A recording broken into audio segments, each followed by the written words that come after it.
Hello everyone. So இன்றைக்கி நம்ம பார்க்க போகிறது செட்டிநாடு சிக்கன் குழம்பு. ஸோ இந்த இன்க்ரீடியன்ட்ஸில் நம்ம என்னென்ன போட போகிறோங்கிறத பார்க்க போகிறோம் இப்போது. ஸோ சின்னமன் ஸ்டிக் 1, அப்புறம் கிராம்பு 2, கார்டமன் 1, அப்புறம் jeera 1 table spoon, pepper 1 table spoon, coriander 2 table spoon, காஞ்ச மிளகாய் 10 எடுத்துக்கோங்க. ஸோ இதெல்லாம் வந்து இண்டிவிஜுவலாக நீங்கள் வறுக்க இருந்தாலும் கொஞ்சம் ஆயில் போட்டு வறுத்து எடுத்துக்கலாம்.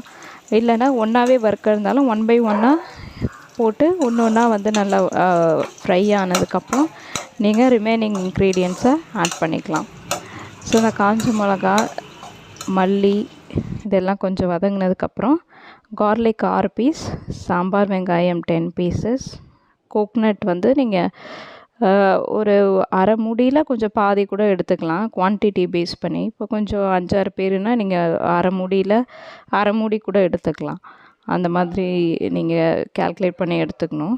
அதுக்கப்புறம் கொஞ்சம் கருவேப்பிலை கொஞ்சமாக போட்டுக்கிட்டு நல்லா வதக்கணும். இது நல்லா ஃப்ரை ஆகி வரணும், தேங்காயும் நல்லா வறுபடணும். எல்லாத்தையும் நல்லா வதக்கி எடுத்ததுக்கப்புறம் இதை வந்து கறி லீவ்ஸ் ஆட் பண்ணி கொஞ்சமாக கறி லீவ்ஸ் கூட ஆட் பண்ணி வதக்கி எடுத்துக்கணும். ஸோ எடுத்துகிட்டு ஓரமாக வச்சுட்டு நல்லா ஆறுனதுக்கப்புறம் இதை வந்து கிரைண்ட் பண்ணி வச்சுக்கணும். ஸோ இப்போ அதுக்கப்புறம் நம்ம தாளிப்பு போட போகிறோம். தாளிப்பு போடுறதுக்கு முன்னாடி இது எல்லாத்தையும் கொஞ்சம் மிதமான சூட்டில் நீங்கள் இதெல்லாம் வதக்கி எடுத்துக்கோங்க, ஓகேங்களா? நல்லா ரொம்ப ஸ்மோக்கி ஸ்மெல் வராமல் ஓரளவுக்கு நல்லா கோல்டன் ப்ரௌன்.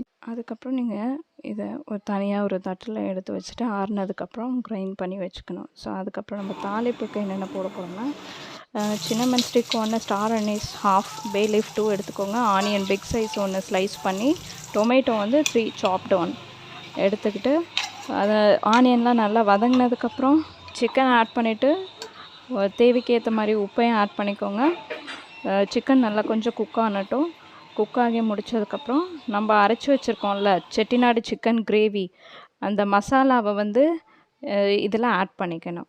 இதில் ஆட் பண்ணிவிட்டு தேவையான அளவு நீங்கள் வாட்டர் ஆட் பண்ணிக்கோங்க. உங்களுக்கு கிரேவிக்குனா அதுக்கேற்ற மாதிரி கொஞ்சமாக ஆட் பண்ணிவிட்டு, குழம்புக்குன்னா அதுக்கேற்ற மாதிரி கொஞ்சம் நிறையா தண்ணி ஆட் பண்ணிக்கோங்க. ஸோ சப்பாத்தி, சாப்பாடு எல்லாத்துக்குமே வந்து இது ரொம்ப சூட்டபுளாக இருக்கும். பயங்கர காரசாரமாக நல்லா டேஸ்டியாக இருக்கும். நார்மல் குழம்பு, சிக்கன் குழம்பை விட இது கொஞ்சம் நல்லா டேஸ்ட்டாக இருக்கும். இது டிஃப்ரெண்ட் ஸ்டைலில் இருக்கும். கொஞ்சம் அதை வந்து நம்ம செஞ்சு பார்த்தா இது நல்லாயிருக்கும். அதோடு வந்து நீங்கள் பிரியாணி நார்மலாக செஞ்சால் இந்த செட்டிநாடு சிக்கன் குழம்பும் செஞ்சு இதை கிரேவி மாதிரி எடுத்துக்கலாம், ரைத்தாவும் சேர்த்து.